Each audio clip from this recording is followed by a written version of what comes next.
So hello guys, welcome back to my channel. So we're going to talk about world. So ano yung world?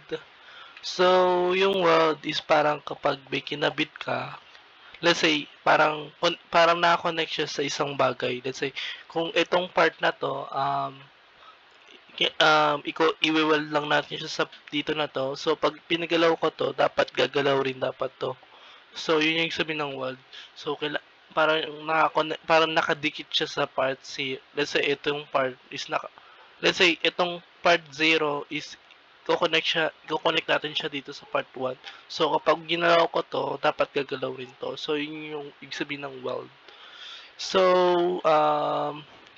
bigyan ko yan example is parang yung sa wheels, um, yan lang, in-rotate natin yan, yan, tapos, yan, Um, yan. Tapos, hindi pa siya maganda pero i-try ko. Magandahin. Um, yan. Tapos, paano ba gumawa ng weld? So, para makagawa ka ng weld, pinutin nyo lang to. Tapos, um, eto, hanapin nyo yung weld. So, ito yun.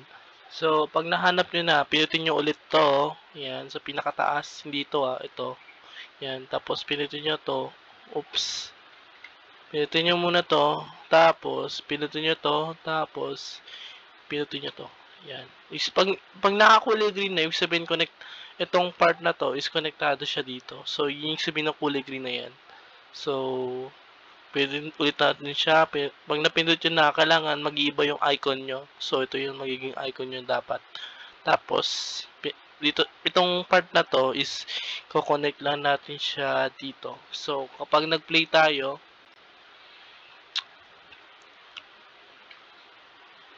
kita nyo, nakadikit siya sa ano natin, sa wheels. Tapos, pag tinanggal natin siya, tignan nyo, tignan nyo mangyayari.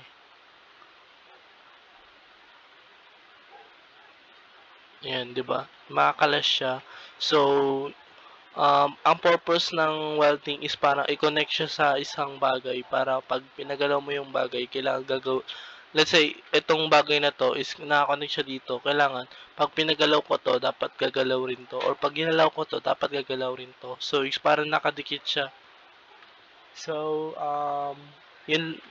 So, may example rin tayo is parang yung nasa taas ng um, player, yung parang indication na, parang gagawa tayo ng part na silbi na parang nasa blue team ako. So, yung example,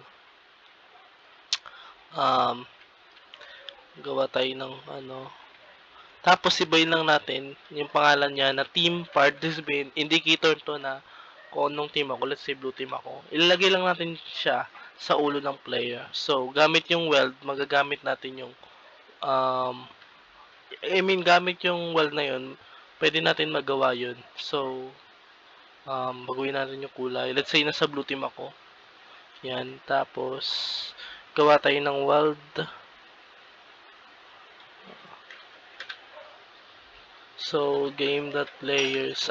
For every player na sasali, gagawa tayo ng indicator na kung anong team ba siya, ganun. Next function, player character added, connect. Pag sumali na yung character sa workspace, madidetect siya. Tapos, kukunin lang natin yung data for initialization. Sabihin ng data, kukunin mo lang yung head, which is yung nasa loob ng, oops, nasa loob siya ng character yung head. Tapos, team part. Team part.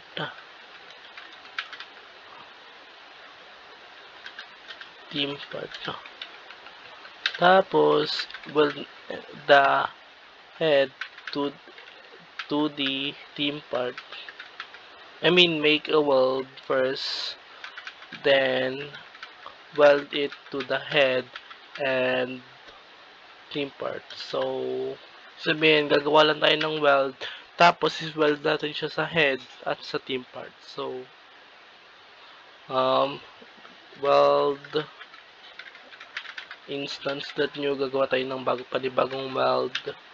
Tapos, yung weld na yan, is parent natin siya sa head. I mean, sa head na lang talaga. Suppose, gawa tayo ng, kanina natin i-connect yung weld na to. So, i-connect natin siya mula sa head, papunta saan?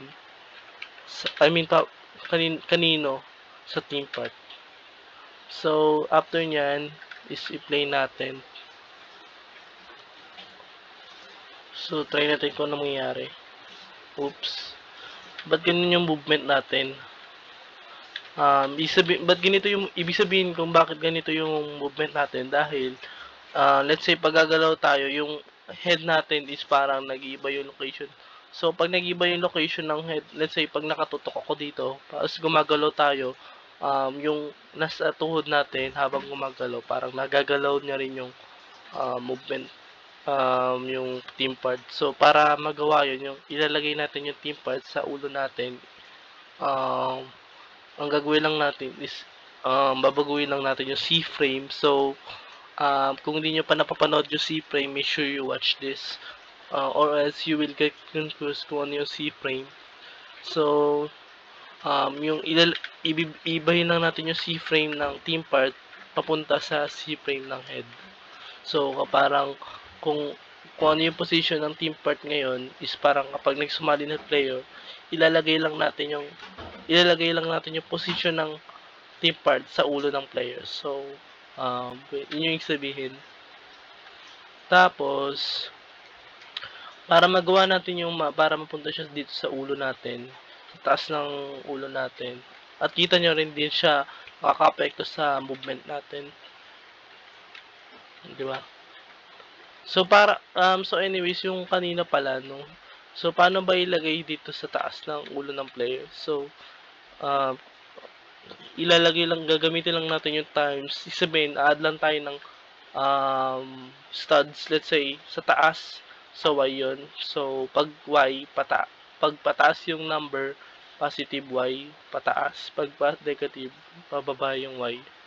So, pataas yung Y, so gagamitin lang natin, pataas siya. So, 0, 5, 20, or 10, depende sa inyo kung gaano kataas. Tapos, yan. Oops, sobrang taas naman. Gusto natin yung mababaw lang. Para di makita pa rin sa screen. Yan, tingnan nyo. Masyado pa rin mataas. Let's say, 7. Yan, for sure ito na yung pinaka-normal. Or not normal, depende. Yan, normal siya. So, ibig sabihin ng nasa taas natin, parang nasa blue team ako, let's say. So, pwede pa rin natin siya mabago. So, para mapaganda yan, pwede natin i-background natin sa 1. Ay, transparency sa 1.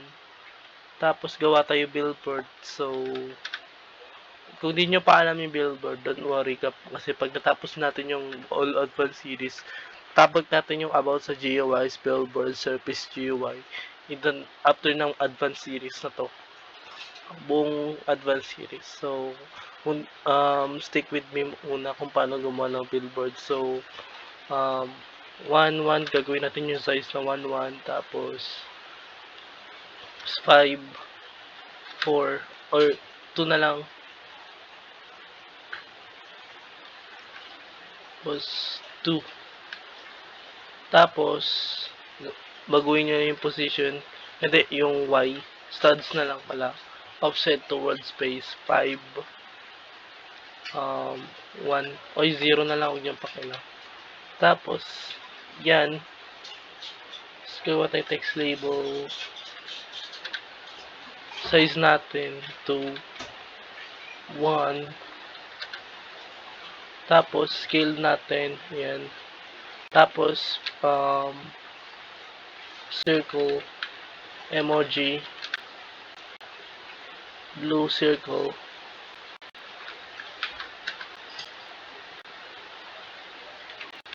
Tapos, text natin. Yan, tapos, pwede nyo lagyan ng UI stroke yan.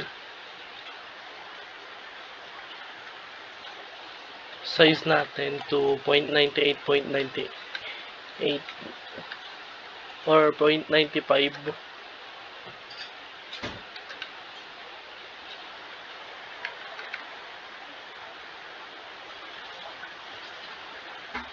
Wait lang.